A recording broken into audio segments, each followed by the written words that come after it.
Show. Tonight on the program, we're going to talk about the pursuit of Boogie, among other things. If you've been following Boogie Flan, he's dropped out of the NBA, and he's now going back to play college ball. Gators hoping they can maybe make a connection there. We'll tell you more about that in a minute. On the show tonight, we've got Kevin Brockway from the Gainesville Sun. Allie P. Wilbur is taking advantage of some information she's got on recruiting. I don't know where we stand, but I know it can be good when you've only got one recruit in 2026. We'll talk about that. It might be much to do about nothing. Allie always brings it. And then Scott Carter will give us the information on the diamond shining so brightly. The Gators this weekend got a chance in postseason to make some noise in softball and baseball. All that going on, lots more to talk about. Come join us and tell us all about what you're thinking. We love to get your take right here on the Buddy Martin Show, or Kevin Brockway's next. Yes, it's time again for Buddy Martin. Call him up and tell him what you're thinking. But be kind, because he's doing the best he can. Better, stronger, faster. Mama says that alligators are ornery because they got all them teeth but no toothbrush. What if the voice calls while you're gone? Take a message. Bye! You ready, champ? I'm ready for this my whole life. I'm incapable of small talk. But that's why you love me, right? Kind of intimidating to be in the presence of so many great athletes.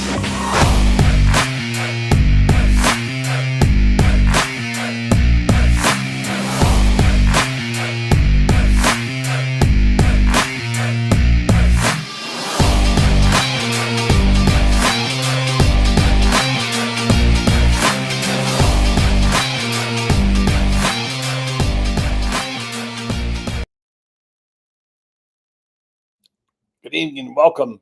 Florida moving closer to another national championship. We'll tell you all about that different sport, but they do advance, and they're going to be have a chance to have a crack at it. Also, good story today on Coach Todd Golden throwing out the first pitch for the Chicago Cubs at Wrigley Field. And was there a side visit to a guy named Boogie? That's the question. Hopefully, our next guest, Kevin Brockway, can address that and tell us. Apparently, Boogie Flan has got serious considerations. I learned today his agent is Mike Miller. Yes, the Mike Miller, former Gator basketball player. So wouldn't that be something? Also, A.J. Brown's officially signed with the Gators. And I've got some new over-under totals for you from the Gambling Gods. I'm kind of surprised. You may be surprised where Florida is. You might want to take out some money and make a little wager on this. All coming your way tonight right here on the Buddy Martin Show. Come and join us. It's going to be fun. It's always enlightening. And I want to say a quick shout out to my friends at the Panhandle Gator Club. Last night I got a chance to meet with them at their board meeting. Fascinating bunch of guys are doing some great stuff here in the Panhandle, and I'll be doing some things with them. So they're good people. And as a matter of fact, the president is a former Gainesville High School football player under Jim Knoblack. So we'll talk about that a little later. We'll have a guest on Thursday night. Right now, it's time to go out to the orange and blue cam and see if we can find there. Buddy, did you know that I lived in Fort Walton Beach for a year in 1999? I did not know that. The Northwest Florida Daily News. It's called the Playground Daily News. Yeah, I remember, yeah. Destin Fishing Rodeo and lots of great high school football there. Niceville, Choctaw, Crestview. Yeah, covered a lot of games out there. Who was a sports editor then? Well, Arnold Feliciano hired me, and then he had hired me in Gainesville, but he left the day that I got there, and then it was kind of a hodgepodge of different people. Was Ralph Broughton there then, or was he earlier? Ralph was, I think he was a little bit either earlier or later, and there was a guy. Terry Ballard was there for a little bit. Yeah. And he worked up in Opelika also. He was a former Auburn guy. But it was fun. Yeah, beautiful beaches. Great weather. Didn't stay there long though. I ended up going to Naples and then ended up coming up to Gainesville. Yeah, I've done that Naples thing, as you know. I was down there in Port Charlotte for many years, and still see it. I love my friends there. Well, anyway, good stuff, and I think we these guys are really some great Gators. It's going to be fun to bring them in and have them on show once in a while, and they'll participate. And there's 4 Gator clubs. I'm just learning the landscape from Pensacola over to Tallahassee, and this is the one that's in Panama City, and they are very active, and they've been doing it for a long time. And some good guys and good women, and had a great time last night with them, and we'll be talking to them. Meanwhile, let's talk about you. Yeah. What's happening with the Boogie Woogie Man? Okay. Well, it's interesting because, Todd Golden is in Chicago, and, he's obviously there to support his own guys for the, NBA draft combine. Walter Clayton, Alex Condon, obviously, Will Richard, Elijah Martin, Ruben Chiniello, they're all there in various either G League or, actual combine events. Todd threw out the first pitch of the Cubs game on Tuesday, which just happened to be, and Todd's a lifelong Cubs fan, by the way. His dad used to take him to Cubs games in Peoria all the time, so he's a big Cubs fan. But it happened to also be the day that Boogie Fland withdrew from the NBA draft, and there's been a lot of smoke about Todd even possibly meeting Boogie before that. And I don't know for sure if they met on Tuesday, but I do know there's mutual interest on both sides from a source within the program. So, there's a possibility this could get done now. Look, and Mike Miller's the agent, as you mentioned before. He could probably sell him on what it means to be a Gator. Yeah. I think the concern with a guy like Fland is, he's a 5-star recruit, big name, played under John Calipari last year, had a thumb issue, missed a lot of the year. What happens if a blue blood comes in? What happens if North Carolina and Hubert Davis, Hubert Davis is desperate to keep his job? What happens if a program like that comes into play and ups the ante price? Yeah, and that's going to be money's a big thing. And that's going to be the thing is can Mike Miller basically tell Boogie Fland on, hey, look, if Florida ends up offering less money here, it can still be beneficial for you to go to Florida because of what Florida has proven it can develop for you at the next level. And I think that's what Todd's selling point has to be, much the way it was Billy Donovan's selling point, many years ago when money was flowing under the table. I mean, it was the same concept. It's like, look, I'm going to get you the NBA. But Todd has a chance to have, 1 first-round draft pick and maybe 2 if Alex Condon stays in. Alex Condon also said today at the Combine, apparently that he's going to be, he's looking for somewhere in the 20 to 35 range. But if he doesn't have an assurance there, then he's going to come back to Florida. And he has, obviously until May 28th to decide there. Yeah, I saw that story, and they're trying to decide exactly where he might fall. I did see his statement. He said he was going to continue to pursue it and see, like you said, he had a projection in there someplace.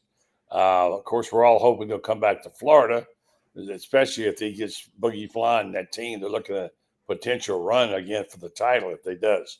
But it's hard to know what exactly others are offering, and how that's going to go. And speaking of which, I know you don't follow recruiting with a vengeance, but you follow it like I do. Anything to be made of that Florida's only got one 2026 commit for football? Yeah. Is that the quarterback? Is he still the one that's committed? Yeah. 4-star. And I watched him in the Under Armour game. He's got some room to grow. Obviously, still takes a few sacks here and there. I wouldn't be too alarmed because last year at this time, there was some concern and Florida closed strong. Now you've got to flip some guys. Obviously, that's what Billy Napier did. But, the 7th ranked recruiting class in the country, when things looked dire at the end of last year, at this time last year, and you wind up with the 7th ranked recruiting class, these are 17, 18-year-old kids. They can change their minds. I do think that, June, once the camps revved up, I think you'll see a few commitments there, June, July, August, over the summer. That's when they tend to pour in. And, I think there's obviously got to be some positive momentum with the 4-game winning streak. Billy's kind of off the hot seat now, so he can kind of sell in the summer months, hey, look, my staff, we're going to be here for a while, and we've had a little bit of success here. But I think you got to build off it for sure. going into next year. And I do think that there's a lot that more that they probably have to sell now. And there's still some uncertainty, obviously with the House NCAA settlement, versus what Florida Victorious is doing. And I think that when that gets settled too, I think that will result in more commitments flowing in. I think the thing is, but Will Griffin's the quarterback, and he may or may not be the guy who's a 4-star OC. We have a little bit of time on that because DJ Lively is going to be here a couple of years, hopefully, unless something happens to him. Yep. I don't see any sign that it will.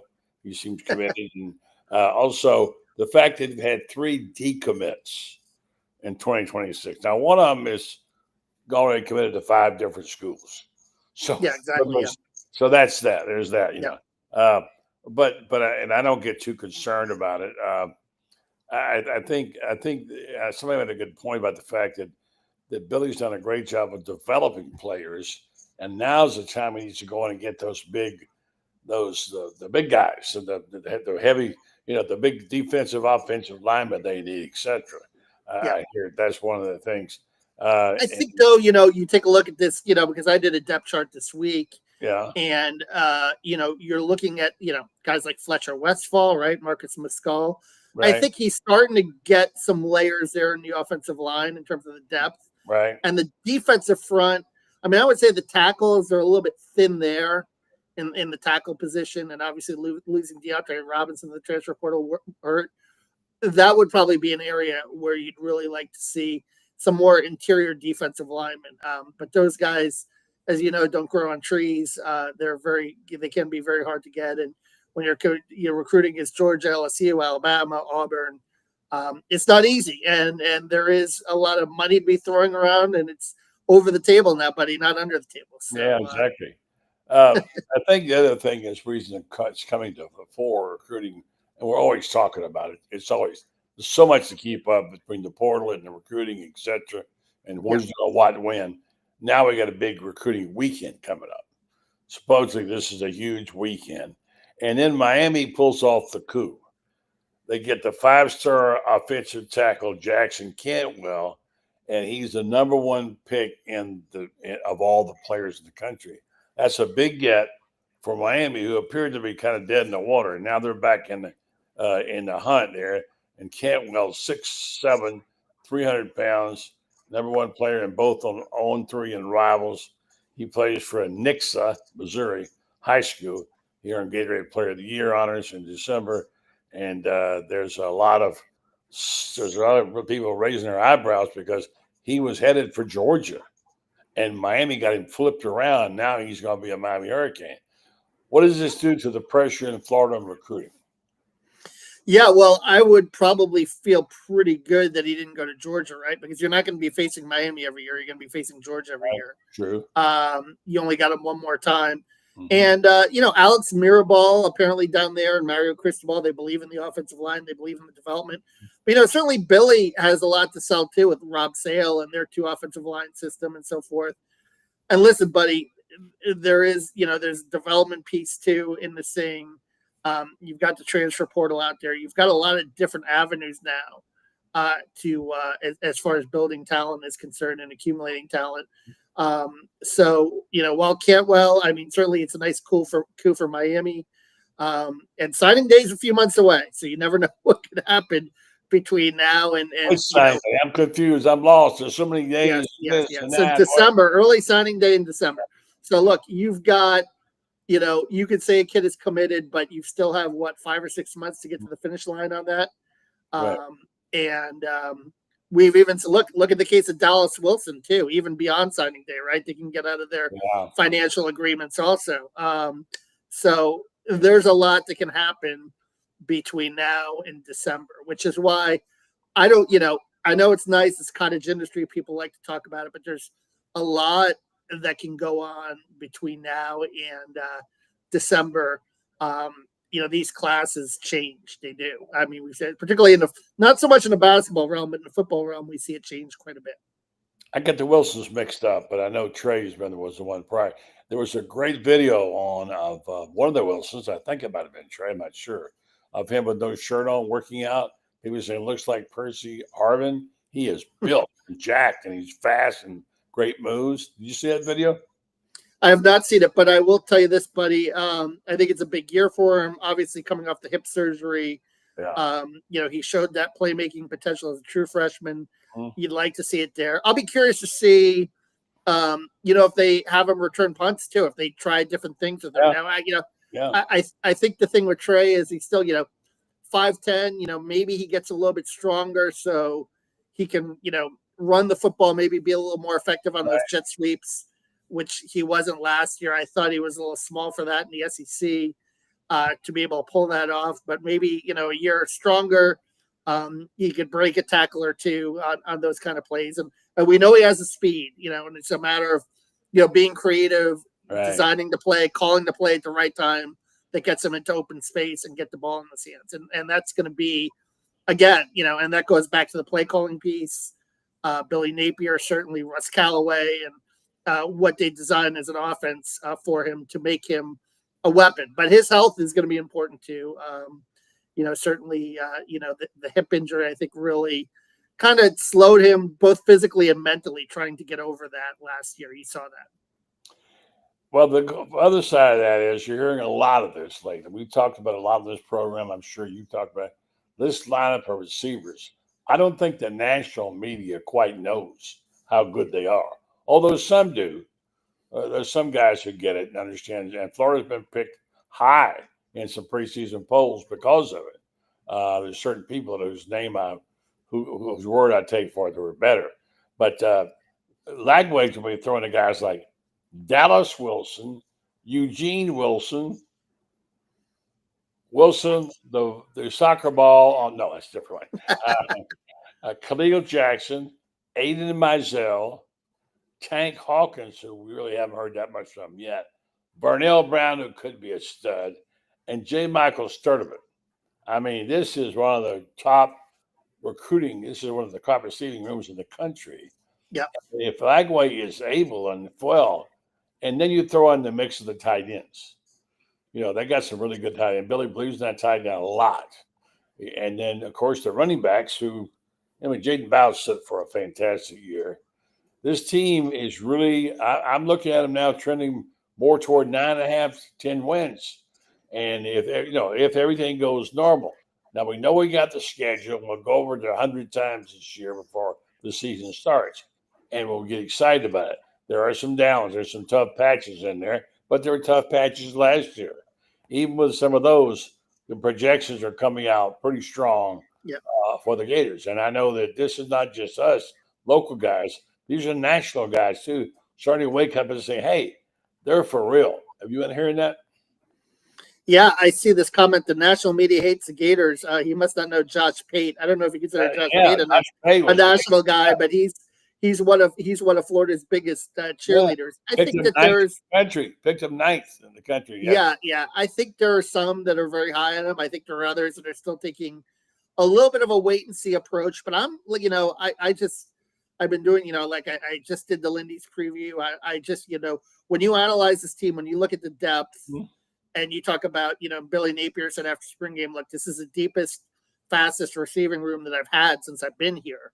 And you have a quarterback like DJ Lagway, who obviously you got to keep healthy, and we got to see, about the shoulder and how it comes around. But if that all falls into place, buddy, I tend to agree with you. I think that there's a chance for another jump here, to maybe 9 or 10 wins, and then that puts you in CFP contention. And you, like I said, you have to compare it to the rest of the league too. And listen, I know I said this last week, but no Nico Imavalia at Tennessee, no Jackson Dart at Ole Miss, no Connor Beck at Georgia, although you will see him at Miami. But like league wise concerned, they had 4 SEC wins last year. I mean, there's a chance to get 5 or 6 SEC wins this year. It is looking very promising, and there's no question about that. We're going to go through this list in a minute. Alec will be joining us.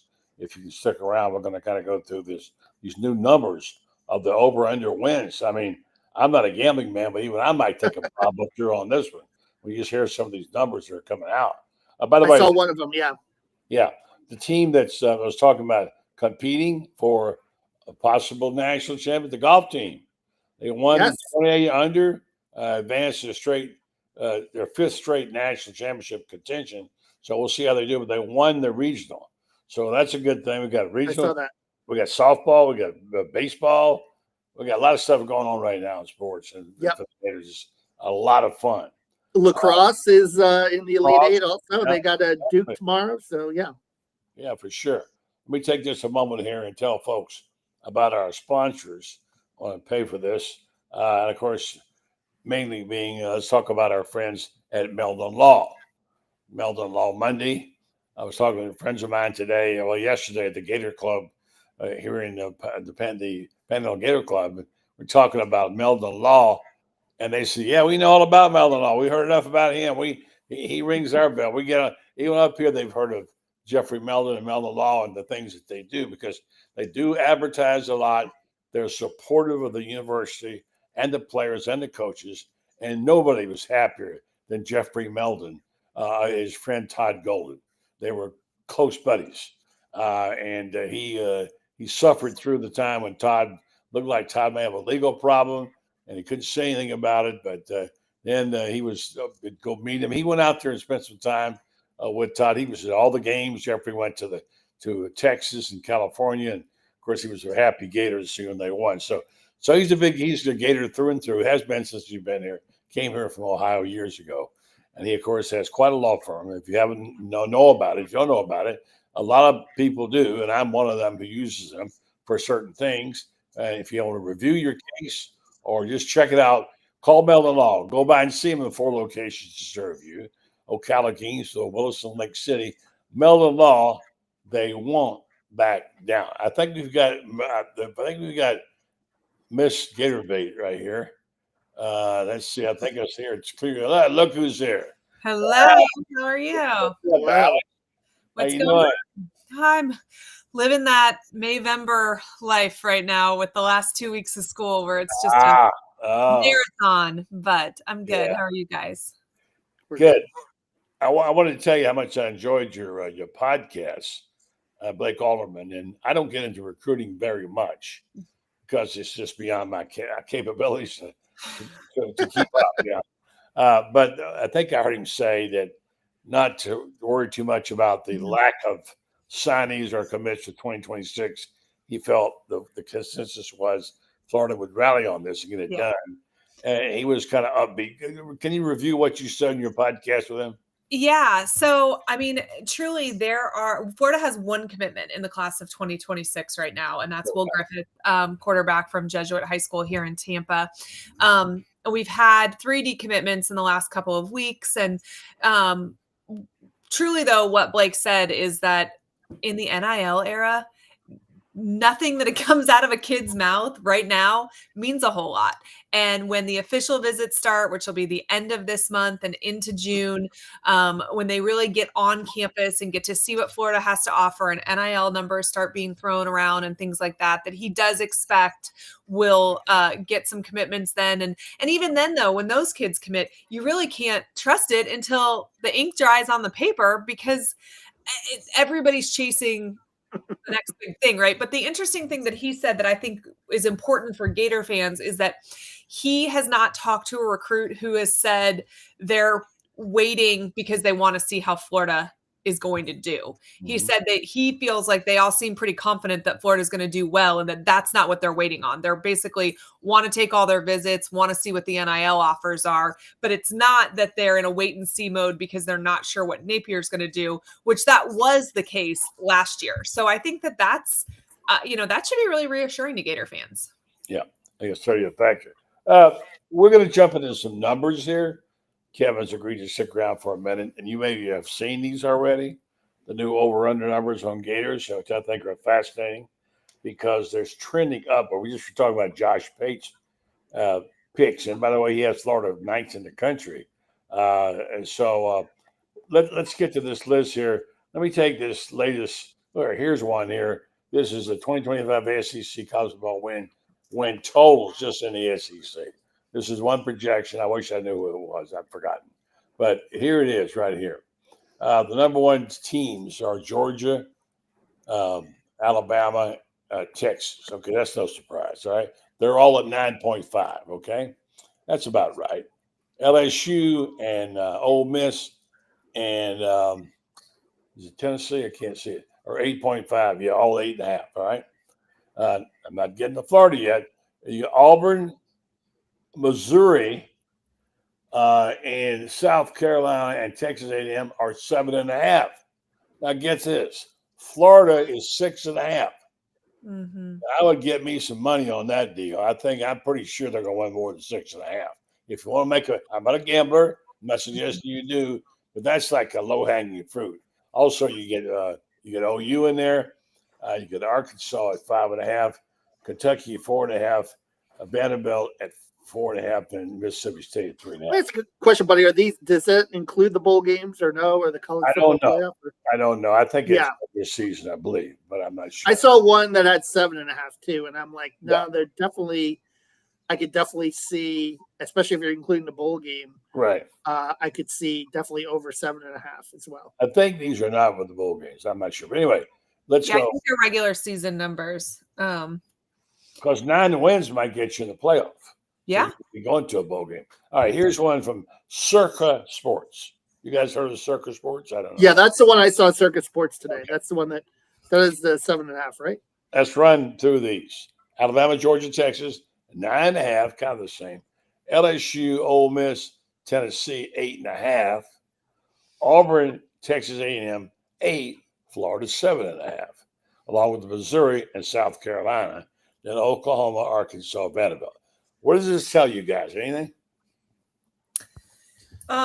Well, the interesting that Missouri was different on both of those. The first one, when you said Missouri, I think 8.5, that tracked for me based solely on their schedule. Like we talked last summer about how Missouri could probably sleepwalk to 10 wins because their schedule was set up for that way. So I do kind of wonder how much is just taking simply schedules into account. Florida's schedule is going to be tougher than several of the teams that they have with more wins above them. But, it's very interesting to see the difference between like where Vegas thinks Florida is going to be win total wise and then where experts are putting them in their preseason polls, because there's a disconnect there, right? Like you mentioned, Josh Payne has Florida at 9th. Yeah. There's lots of people that have Florida in their top 10, at the very least their top 20 in the preseason. But then also we've got Vegas telling us we're going to win 7.5. And that, I don't know, that there's a disconnect somewhere.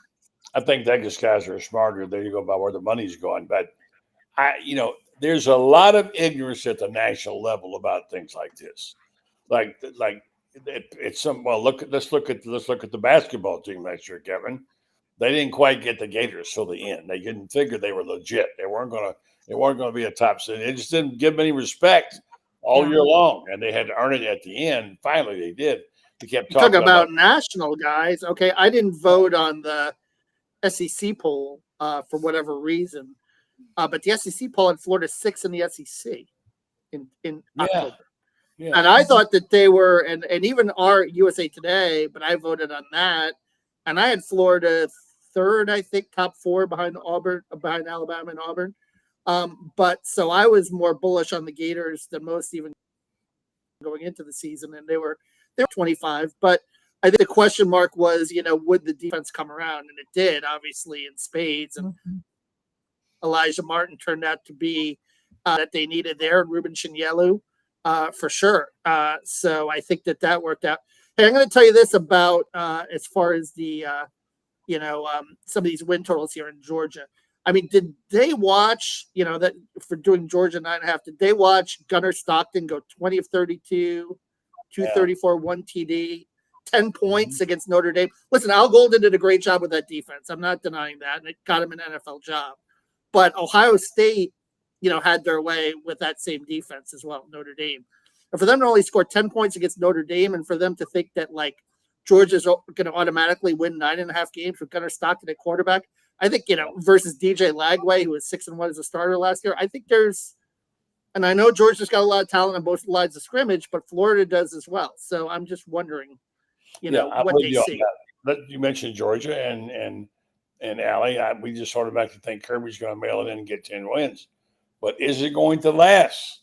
Things do change. What do you think about Georgia Allie, and how high you think they should be ranked right now. So I actually think that this is going to be a down year for Georgia on Georgia terms, right? Which doesn't necessarily, I'm not saying Georgia's going to only win 7 or 8 games, but I don't think that it's going to be the season we've come to expect from Georgia. The dominance of, Right. But I also believe that Kirby Smart is one of the best in college football. And so the down years won't last long. So I've been saying all along, like, this is the year for Florida to get them, because I do expect Kirby to have a great team in another year, right? Like, he's a phenomenal coach. But I expect this to be the worst Kirby team that we've seen in a long time, which, again, a terrible Kirby team is better than 90% of college football. So I'm not predicting them to have a losing season by any means, but I don't think Georgia is going to be in the national title conversation next year. Interesting. I've learned one thing, guys, in all of my years. You better get the QB right. You got to get the QB right. You're not going to be able to do it. Yes. And I think that's one thing that's happened in Georgia. They just didn't get the right guy in there. Obviously, the guy's gone to Miami. And I think Florida does have the guy. Yeah. And I think that's the key. So that's a big thing. And as you pointed out too, Kevin, the quarterbacks around the league aren't that good anymore. There's not that many great quarterbacks in the league. And so it's not nothing that your quarterback has to still get on the job training.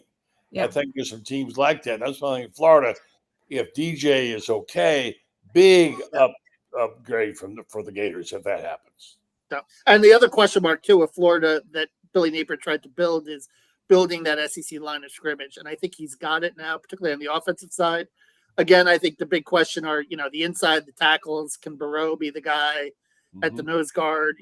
Can Caleb Banks obviously had a great year last year, but where's the depth there to shuttle in and shuttle out guys in the interior? That's probably the biggest question mark on both lines of scrimmage. But you got a lot of edge rushers too. I mean, who knows? Like LJ McCray, maybe this is the breakout year for him. You got Tyreek Sapp. You got these 2 freshmen apparently. Jaden Woods and Jalen Wiggins look great in the spring. Kofi Asari, the transfer from UMass. I mean, they've got people were concerned about losing Piper, but they've got plenty of edge rushers on this team that could potentially make an impact. And but I think the interior of the defensive line is going to be the big question mark going into the season. Alec, listen to Kevin getting us all fired up here all of a sudden. Right? It's only I know. I'm the person that always preaches, don't believe the hype. Here he is. Hype. Give him the what they call the shakers. Give him let him shake. Give him the pom-poms. Let's go. I'm ready. Let's do some. I still question the interior of the defensive line, but I think everything else. Well, I mean, but the linebackers look good. I mean, Yes. I think linebacker is one of the most solid rooms Florida has. That's part of why we saw Shamar James enter the draft. I think he saw the writing on the wall, how deep that room is, and that there was a chance he was going to get less playing time this season than he did last. Like, linebacker is one of the rooms I trust the most. The only thing, Devin Moore has to show that he can stay healthy at the corner position. Obviously, that's another, obviously question. And we have the Dijon Johnson situation, but Cormani McClain apparently has his head on straight, and he's had a good spring. So, which what a cool story if he ends up having the fall season that some people are predicting that he has. What a great, like, these are the stories we root for in college football, right? Yeah, redemption. Mm-hmm. Yeah, you do, and I don't know. What about the safeties, guys? I mean, Bryce Thornton showed me a lot last year, and Costello is a pretty short tackler. I don't know how they're going to deploy Caraway. I mean, are they going to use him at safety? Are they going to use him at corner? He could be like a Triquez Bridges guy. You could play him a little bit of both. And Drake Stubbs, I'm telling you, as a strong safety, he can whack people. He can make plays. He had an interception in the spring game. So I think that there's Lagonza Hayward. I think there's some, young depth there, but good depth. And I think they'll be okay there as well. Triquez Bridges was the guy that I started to really like at the end of the year. I mean, gosh, he's so big and he's quick. He's a good cover guy. He can tackle. How refreshing is it to see safeties who can tackle, right? Yeah. I mean, I think he was. So what does it look like now, the starting safeties, Kevin? Well, I think you still go with Thornton and you go with Castell. And, Castell's gotten stronger and he's a decent cover guy. I mean, he led the team in and pass breakups. And then the star position, obviously, you got Sharif Denson, who showed some playmaking ability last year. And then Aaron Gates, I think the big question mark is his health, right? If he can come back from the knee, and he's another guy that can, play up there at the start too. So I think they're okay in the secondary. I think they're going to be good there. And I think, they showed a lot of growth. Will Harris, obviously, in terms of the takeaways and the turnovers they forced last year, there was a marked improvement compared to the year before. You have another new secondary coach in Darren Wilson, but he's got a little familiarity, right, with working with Billy as an analyst. So we'll see if they can, take another step forward in terms of the playmaking ability. I think that was the big issue a couple of years ago with Corey Raymond, is they just weren't, playing the ball well and coming up with enough of those plays, interceptions that they got last year. You got to be a playmaker back here. You got to make plays, Yeah. And you just can't run up and make a tackle after you gain 20 yards. The word got out about Florida's real low over-under for gambling, and Scott Carter couldn't resist. He had to come in here because he knows that 6.5 is way too low for these Florida Gators. Good evening to you, Scott. Hey, guys. I was having some technical difficulties, which is about the norm for me. So we know about those. We know all about those. If you live on this place, you do. Well, Scott, it's good to have you, and thanks for hanging around. If you can hang, guys, for a second, I want to talk a little about diamonds, the brilliance of diamonds. And there's since we sit here, Florida's getting ready to host in baseball and in softball. There's been a good deal of excitement about both those teams recently. And Allie, which of these two teams has you the most excited? The baseball team is coming back from the living dead. Now it had an incredible once they won 5 straight series, and the unbelievable job they did of going to Austin, and now they're starting to find some pitching. Or the softball team, who had an early exit, but still they've got the players, including great Falby. I think today was nominated for Player of the Year. What do you think, Allie? Honestly, both of those teams excite me, but for kind of totally different reasons. We sat here and talked about baseball probably 6 weeks ago, and essentially saying like Florida was in do or die, and people were writing them off, right? Like left for dead. And the turnaround is pretty remarkable. And I feel like Florida just is always so good in May and into June. Like that baseball is generally clicking on full cylinders at that point. But the beginning of the season was just so baffling to all of us. I think we thought we were going to have more pitching than we ended up having. And Florida didn't live up to the initial hype, but the glow up is real. Kevin, I know you follow all Gator sports, but there are special stories. The Fall Beach story, the last home appearance, or the chanting her name, and so funny. She didn't even acknowledge it. Even her coach said, well, said, at least she could wave, or something. But she's such a delightful athlete to follow and a good player. That gets my attention, Kevin. Does it get yours? Yeah. And, softball, it's going to be interesting this weekend because, it seemed like that loss in the SEC tournament didn't really hurt them in terms of, the 3 national seed, right, buddy? Right. And I think they got Georgia Tech, they got Florida Atlantic, and Mercer, and they opened with Mercer on Friday. And it looks like another chance, to get to Oklahoma City. And they've really, I think the pitching is and defense is a little bit of concern, but they can hit up and down the order, fairly well this year. And they're going to be they'll be in the mix, I think, these next 2 weekends. And, having those, 2 games at home, they've played pretty well at home all season long. Obviously taking 2 or 3 from Oklahoma, 2 or 3 from Texas A&M. They're going to be, in a good position to get back to the Women's College World Series. Scott, when they write the history on Kevin O'Sullivan, I mean, if you look at his body of work, it's incredible. And this season might be the most incredible one to start out 1-11. I mean, give me a shot. I mean, there's no way, right? You scrap that one and say, forget about playing for next year. He refused to do that. What an amazing comeback by him. Yeah, he kept just pushing the buttons and keeping the guys motivated and trying to find the solutions. I mean, they lost some really good players to injuries. And, I thought last year it was an unexpected run to the postseason, obviously. Ended up in Omaha. I mean, I think he may have done a better job this year, and the record is actually a lot better this year. But when you start out 1-11 in your conference, I don't care what you're playing, you can easily lose your team and lose confidence, and a lot of things can go wrong there. And to keep it together and do what they've done, I think you could argue that he might be SEC Coach of the Year this year, just from turning around and getting to the postseason. I don't think there's any doubt they're in the postseason now after what they did at Texas. Now it's a matter of if they sweep this weekend. It's hard to do, obviously, in the SEC. But if they do, I think you'll hear some really strong talk about them maybe hosting. And who would have ever thought that? Certainly not me. So it's certainly one of his better jobs. For sure. Now, guys, did you watch the baseball series in Austin this past week? I've watched more baseball the last 2 weekends than I watched. I don't know when. Every minute I could watch when I could get it, because sometimes it wasn't known because of the rain delays. And I go to my radio and I go to my internet and I'd get the radio part, listen to the broadcast. I loved it. I loved listening to the radio. It was great. But it reminded me of the St. Louis Cardinals with that artificial turf that they have there. You know what I mean? Yeah. It's interesting. But Florida played it well. And I thought that, we had Nick Belmonte on our podcast earlier today. And, really, he talked about the pitching, obviously settling down, Clemente getting the role as a closer, Liam Peterson and Aiden King emerging. And King was terrific on Sunday.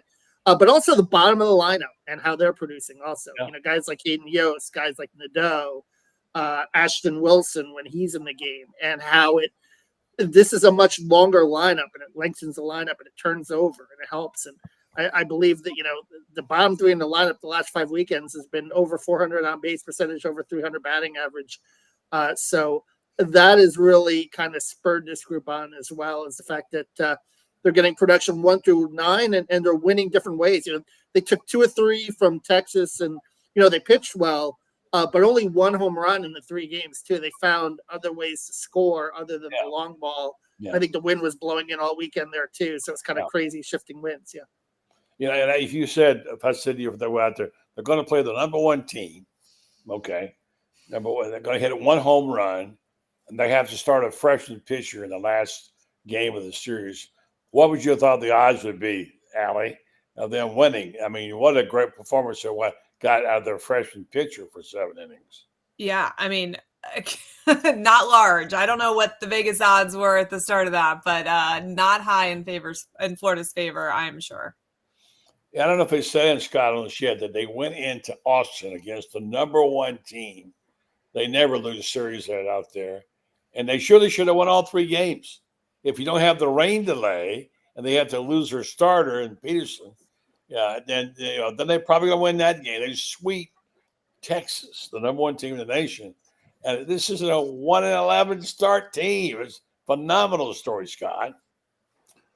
Yeah, it is. I think it's like you said, it's a unique story around this baseball team because usually they're a front runner in the league, or certainly near the top of the national standings, and this year they haven't been. And I like last year. I enjoy when these teams do come out of nowhere because it doesn't happen very often with the Gators in any sport. So you see it now back-to-back years of baseball. It just goes back to what we were talking about earlier. I mean, Kevin O'Sullivan, he's one of the best in the business. He could easily fit into a major league dugout and manage a team really well if that was something he wanted to do. I mean, I've always been impressed by just the way he manages the team. He very rarely makes decisions that you're sitting there, I wonder what he's doing that for. I mean, I've been around the game. It's my favorite game. And I don't really, he's just in line. He really knows what he's doing. So it shows. But, you also got to give credit to these guys because, again, I thought Aiden King, what he did on Sunday, that's Sully said it himself. That's probably as good of a start that he's ever had from a true freshman. And I would agree with that. You look back over the years, he's had some really good freshman pitchers.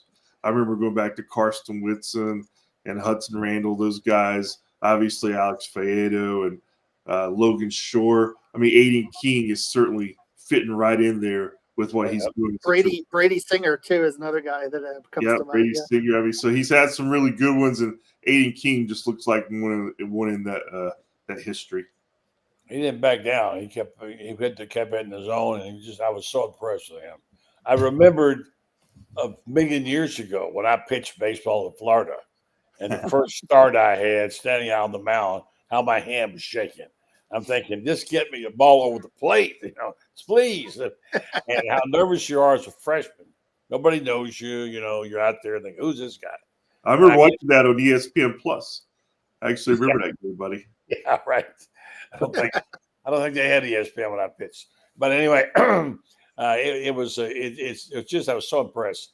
I've tried this theory out, and I've kind of got hooted down on it. I don't know. I just still think there's something. You guys have heard me say this. You're probably sick and tired of hearing it. I know that that others are, and I've done it on several shows. But there is something about the rising tide raises all ships. And Allie, you heard me say it 1,000 times. I don't get a lot of support in that theory. Spurrier didn't buy into it, and whatever. But I say, when you keep the fan base buzzing and excited, and today when athletes eat together a lot, when one team wins, it could be maybe not contagious, but it does set a certain standard. And if you look at it now tell me if I'm crazy, I know, but think about this. If you go back and look at last year, you look at when they started winning football games in November, right? 1-4 in a row. If you track the basketball teams record through then, right? What they have done. And then when the baseball team started winning, and after that, they began to win. And those things coincided somehow. And now suddenly we have the baseball, softball, etc. There's something going on. Is there something in the water or not? Am I crazy? I think that football and basketball have the ability to raise all tides. I think that the buzz that happens on campus from those two sports specifically winning is palpable. But I almost feel like it kind of takes away from baseball and softball a little bit to, credited it all to basketball. I feel like this is what we're seeing with baseball and softball every year at this time of the year. I do think it's interesting that baseball started winning basically the day after Florida won the basketball national title, and they've had very few losses since then. And it was like oh shoot, kind of moment. And they did turn things around, but we are used to baseball being in a pretty darn good position come mid-May. I think that's what we have come to expect out of Sully. Same thing from Tim Walton and softball. They are winners, but I do think a winning mentality is contagious. I pointed that out on my podcast, Allie. It's funny. I mentioned that, when I was talking to Nick about, almost how basketball success kind of overshadowed that 111 start a little bit, in Gator Nation, because they were so euphoric about basketball and March Madness. Let that slide a little bit. Although the diehards, that were in Conner Family Ballpark were probably pretty frustrated. Scott probably saw that. But yeah, like you said, the moment it stopped, basketball season ended, you saw that rising tide. I will say the one instance where it probably didn't work, football and basketball, based on my history, was that 2010 to 2014 where you had Muschamp. But Muschamp had the good year in 2012. But kind of those Muschamp McElwain years where Billy had basketball back on the ascension, it didn't carry over quite to football in that. And Billy went to his last Final Four in 2014, and baseball under Kevin O'Sullivan, 14 and 15, they were in the College World Series too. So basketball and baseball were kind of riding high last decade, but maybe not so much football. Well, you gotta have the right coaches. I mean, that's the thing. You can't bring anybody off the street and say I was never a big fan of Muschamp's or of McElwain's. I thought Muschamp should have been a better hire than that. He was coaching and waiting at Texas for Mac Brown, the most desirable assistant out there when Florida got him. But, well, okay, we'll see. But you have to have the right coaches in place. The question, it feels like, and then we'll see about Billy. I think I'm more coming around to Billy more and more. Billy, now Todd, now Sullivan already had. And we didn't got into track, and Mouse yet. No one touches Mouse. He really reigns supreme forever and ever. It's hard to get there all the right coaches. You don't believe it? Look around the teams that disappeared off the face of the earth because they had the wrong guy. Yeah. And right now, Florida appears to have the right, even the women's basketball team, I think will eventually win. I think she'll win, I do believe. But right now, it feels like everything's in good stead. Not that they won't have some rough seasons, but I love the work ethic aspect of what Kevin O'Sullivan brings. Don't ever give up, as Jimmy V said. Don't give up. You're 1-11. Play it out. Let's see what you got. And like Spurrier always said, tell his team, keep playing. Something will happen. I don't know. It just feels good to me. Am I being kind of over optimistic, Kevin? Yeah, I like I said, I think that Buddy, you bring up some good points there, and I believe that maybe this will carry over, and maybe we'll have the kind of fall that some Florida fans can remember. Allie?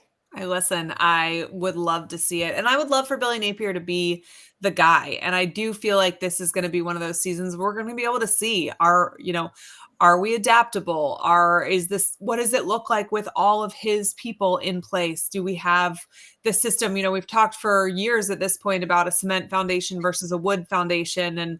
And now it's do or die time. I do think the resources are there. I think the recruiting is there. I think the support from the fan base is there. I mean, the amount of goodwill earned during the second half of the season last year is immeasurable.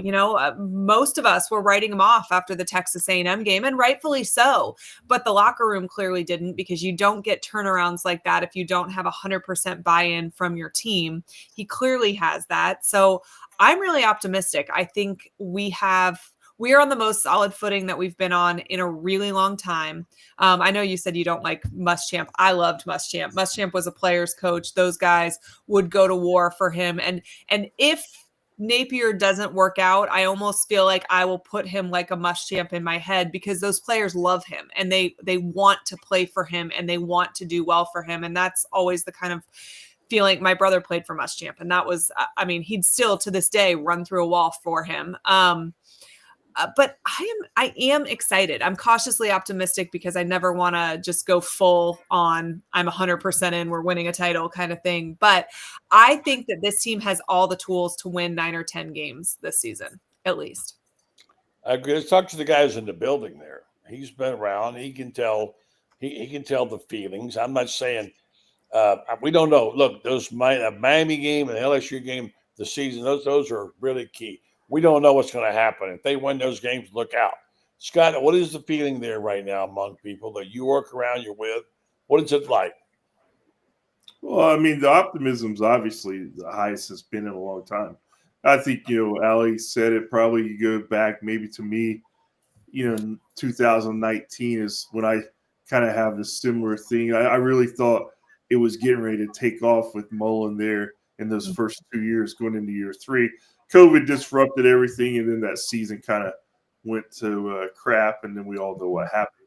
And then now Billy, it's taken him a while to get to that point. But I think when you look at the program, the roster, all the behind-the-scenes pieces that he really wanted to put into place, they've got, I think, 15 players in Italy right now. Whoever thought they would actually have that kind of program at Florida, where they're really invested in that kind of stuff. Not many places are. So anyway, he's put it all together, and now I think the potential there is for what Florida fans want.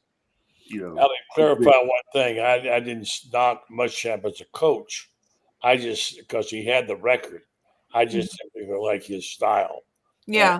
And part of that was he kind of completely just dissed Urban when he came in the door. He immediately changed it, made sure a statement in the first press conference. He didn't say never mind Urban's way, but he said it's Florida's way.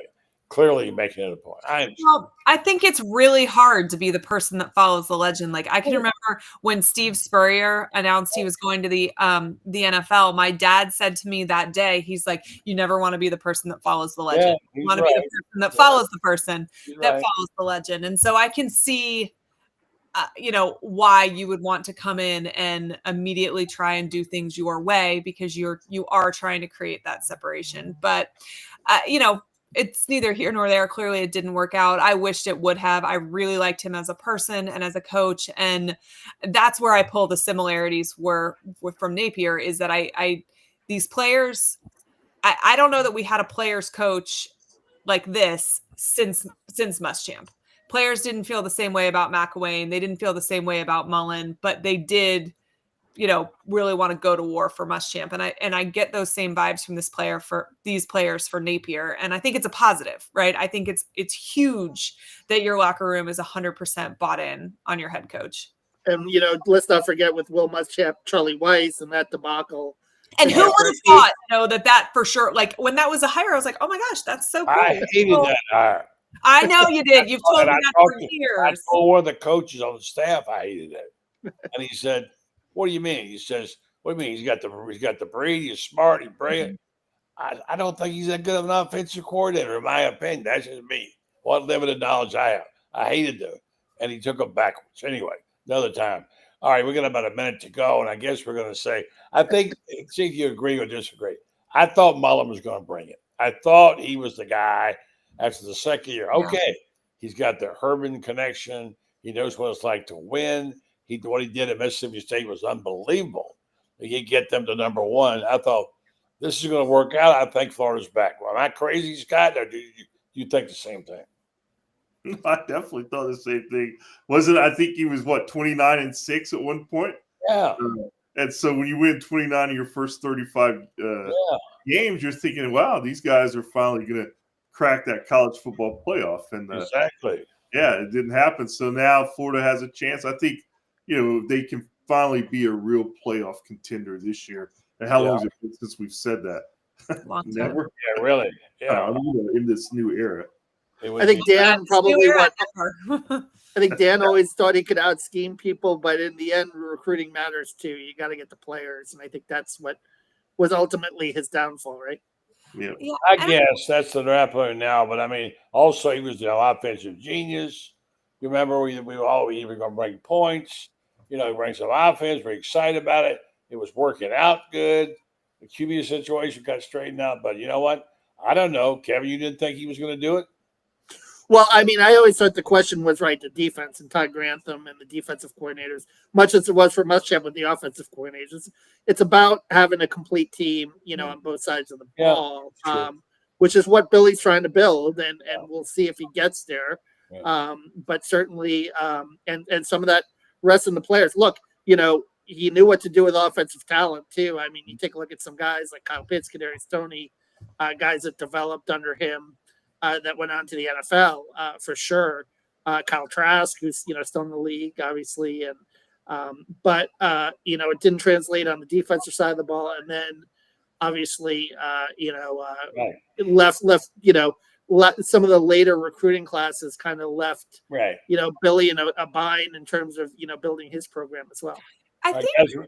Go ahead. We got 30 seconds. Go ahead. I think there's some behind the scenes stuff also that kind of factored into all of this. I sat at a thing over the summer with Vernell Brown. This was multiple summers ago, back when Mullen was just, everything seemed to be going right. And at that moment, Vernell was kind of lamenting that basically that there was so much pay for play going on elsewhere that it was making it incredibly hard for them to land players. And this was like right before NIL became what it is. And he just saying like, it is so hard for us to compete when these guys walk in the door and say, hey, Georgia offered us XYZ. What are you offering us? Right. Knowing that it's not legal. And I know that there was a lot of frustration on their end about stuff like that. And I'm for one happy that Florida wasn't willing to cheat, but it does kind of make you fighting with one hand behind your back. Right. Guys, great job. All of you. Thank you, Kevin. Thank you, Scott. And thank you, Allie. Be well. And I'll talk to you again next week. Thanks so much. Hi, guys. All right, guys.